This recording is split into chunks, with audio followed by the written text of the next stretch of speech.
โอ้โดนลุกลั่นอยังหนักเลยสิรอดบ่น้อต้นไม้ข่อยมันจะเป็นจังไดล่ะเนี่ยพูดนะ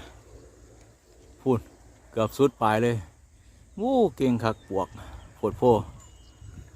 จะรอดไหมเนี่ยโอ้โหบางทีแหละพี่น้องบางทีแหละครับพูดนะปลวกทั้งนั้นเลย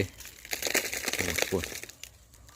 แต่ว่าเขาก็กินแค่เปลือกแล้วครับคิดว่าน่าจะรอดอยู่